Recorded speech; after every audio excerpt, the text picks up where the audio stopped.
The 2015 Lotus Elise 220 S Touring is the successor to the S2 Elise SC. It comes with the same 217 brake horsepower out of a 1.8 litre supercharged 4-cylinder, but now we have the 2ZR engine rather than the older 2ZZ engine, and it's much less revvy. The new setup also has more torque, with 250 Nm as opposed to the 214 in the previous model. 0 to 60 is a very respectable 4.2 seconds, and top speed is 145 mph. This car has often been referred to as a mini supercar. Now, I would 100% disagree with that. The Elise has never been a supercar, but with the right driver on a twisty road or track, it is definitely a supercar killer, despite the lack of power. If you watch any of my stuff, you'll know that I love the Lotus philosophy. Lightweight, rear-wheel drive and mid-engine, which this car definitely is, and weighs in at just 950 kilos. As with all Elise models, it comes with the lightweight fiberglass body and aluminium chassis. It's still got the classic Lotus look with flowing lines and a small package. You'll notice it's had a front end change to single headlights, whereas the S2 had the separated indicator lights with that horrible fried egg look. I have to say, when this first came out, I didn't like the shape of the S3 Elise or Exige. I didn't think it was aggressive enough, but actually it's really grown on me over the last few years. Right, before we take a look inside, let's have a look at the boot, which Lotus are not known for big boots. But actually, this isn't too bad. You could definitely fit a weekend away bag in this. Right, let's go and take a look inside.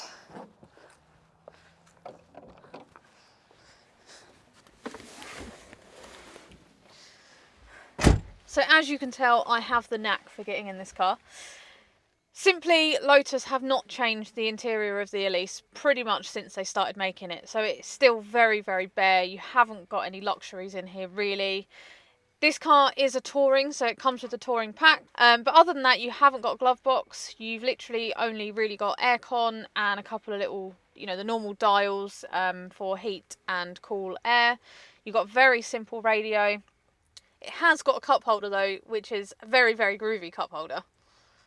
And then we've got a very, very simple dashboard, which pretty much looks like it came out of the 90s.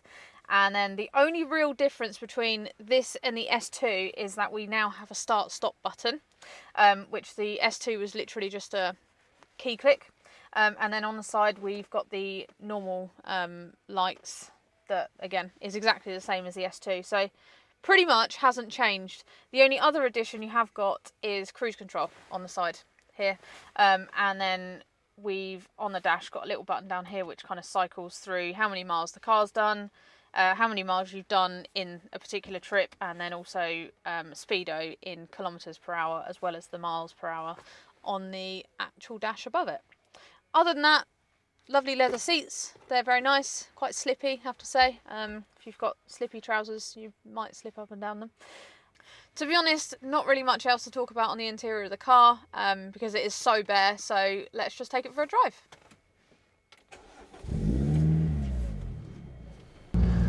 First thing I notice about this car is how light it is. The Exige, when you're trying to move around at slow speeds, is horrendous. It's like this, having to turn or try and turn around or anything like that. It is absolutely horrible, whereas this feel like you could just do it with one hand, a couple of fingers. The second thing you notice is the noise.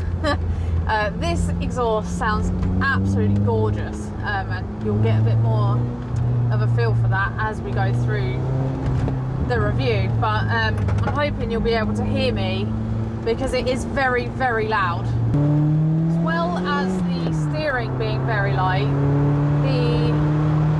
don't know if I've got traction control on or off. Yeah, I have no idea what's going on now. I'm pressing the button, but nothing's happening.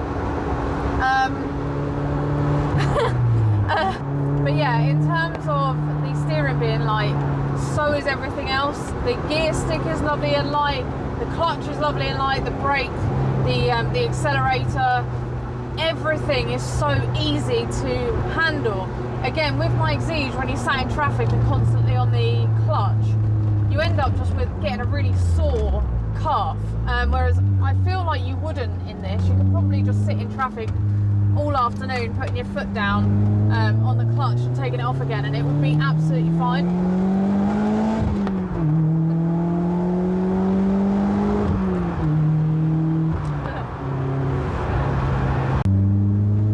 The other difference is as well is that the seating position is much nicer than my car. My car just feels too far back. I have to really lean forward, sort of put my leg forward and stretch to put the foot on the clutch when you first start the car, otherwise it won't start. Whereas this, I feel close enough to the steering wheel. I feel like I'm actually in a really, really nice position.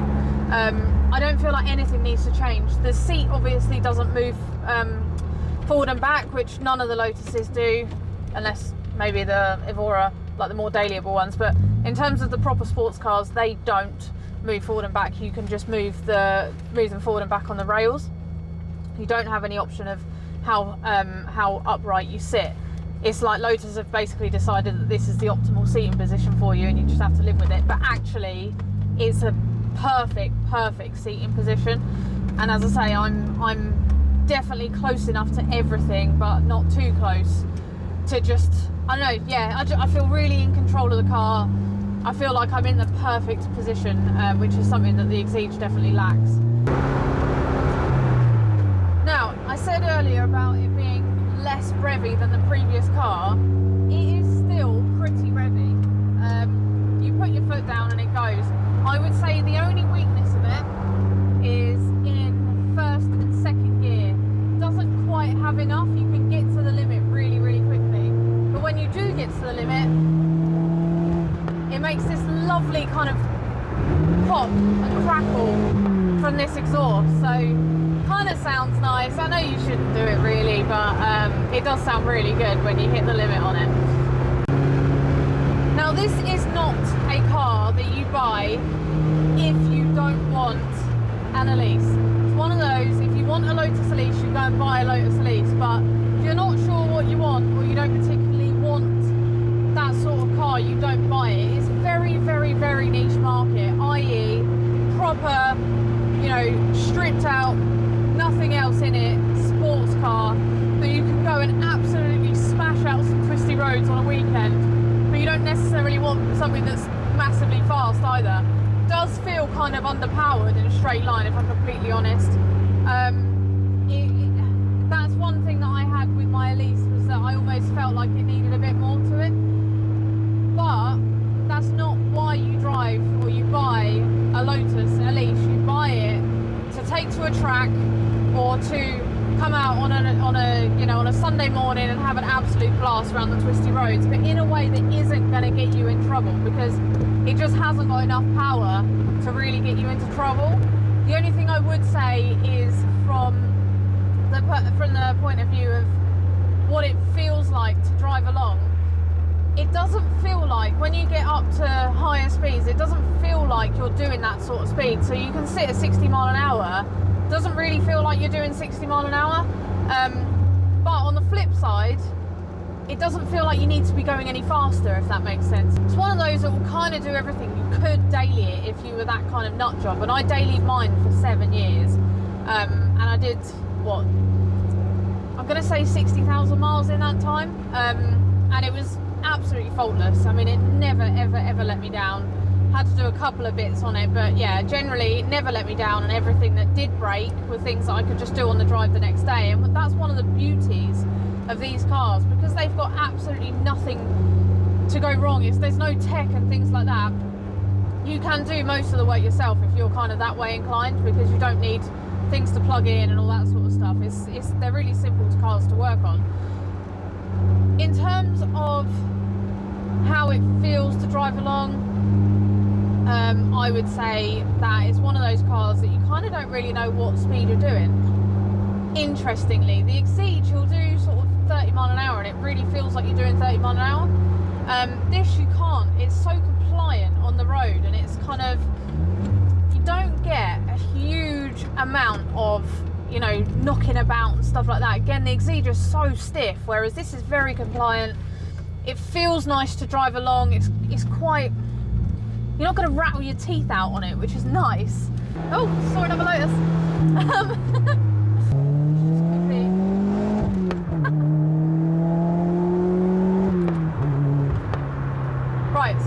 had loads of fun getting up to 70 mile an hour. Like, what other car can you say will do that? I would say in terms of out and out track car, this isn't it. The Exige, if you want a track or race car, the Exige is the one that you want. It's really stiff, really composed, like you can feel absolutely everything, and you wouldn't necessarily want to drive it on the road every day. This, again, you could daily quite comfortably, as long as you obviously don't need back seats or a particularly big boot or to carry anything particularly big in the car, because that's not going to happen. But it is a car that you could daily, whereas the Exige you absolutely would not want to. But at the same time, it is an incredibly good track car in its own right. Obviously you're lacking a bit of straight line speed, but in terms of the corners, there's not much that will get near it with the right driver behind the wheel. Say another difference is as well is that the Exige, you kind of, if it's going to go, you have a bit more warning, you kind of know what's going on with it before it actually goes. Whereas this, and again it's on the same wheelbase as my S2, it was one of those that it would take you forever to get it to go, but then once it goes, it's like a pendulum. Fun factor, I'm going to go with an 8. Now, it's a Lotus, I absolutely love Lotus, but I would say in terms of power, it is just lacking a little bit. Again, that's not why you buy an Elise. I know that. I am Lotus through and through. You cut me in half and I'll have Lotus written down the middle of me.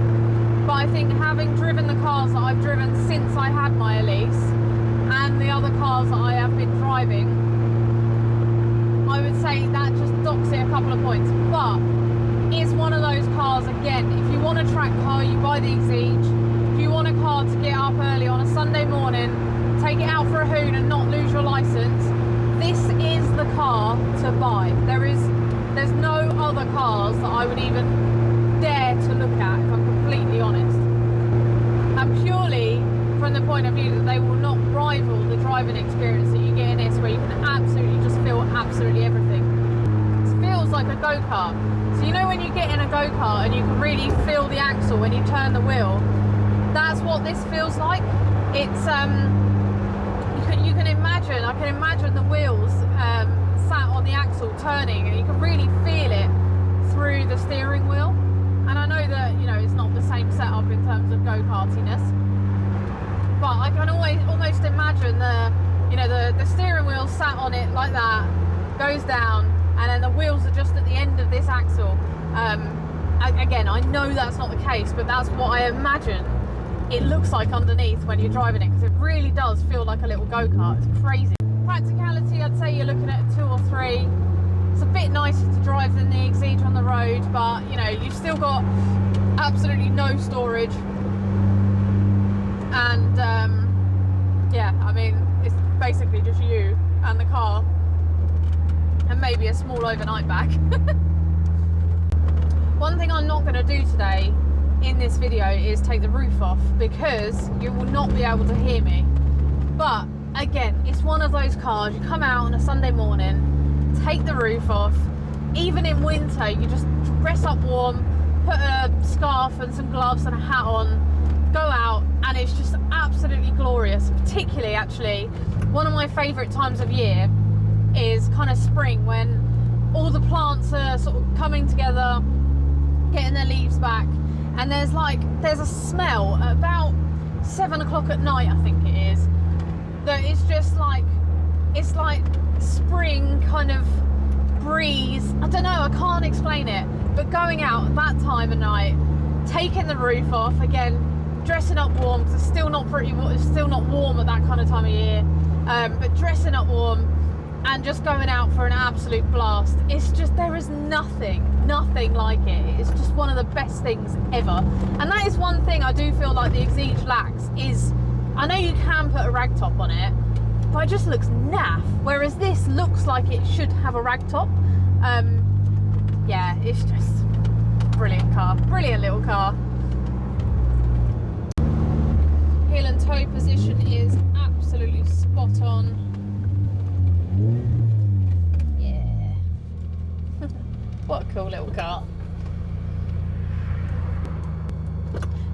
kind of make me miss mine.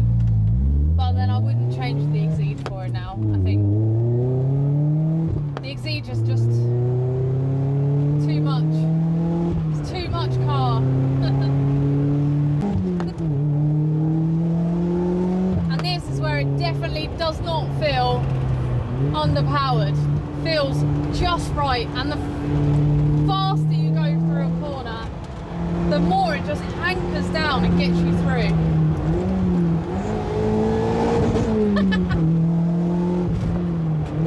Lotus really do make the best drivers' cars. I will fight anyone to the death who wants to try and disagree with me, because they are wrong.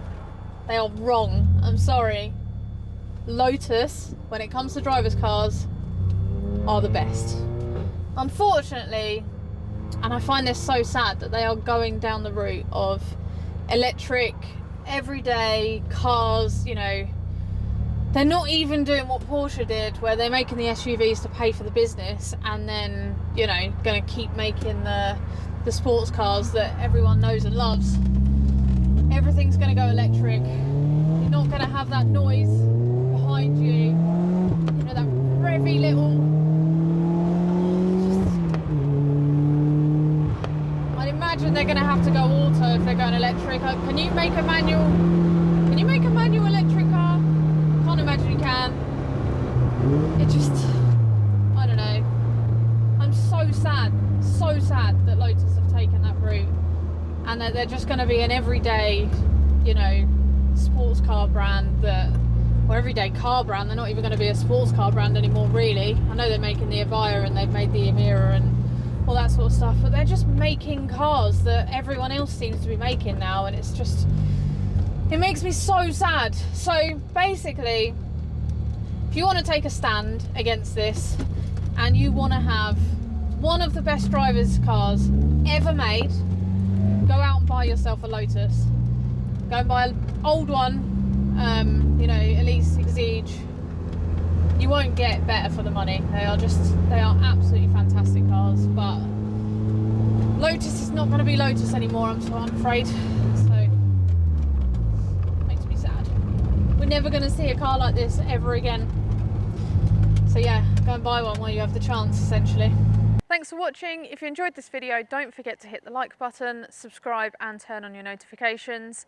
We'd really like to get some feedback on these videos, so if you could drop us a comment, that'd be amazing with your thoughts. And in the meantime, I will see you next week.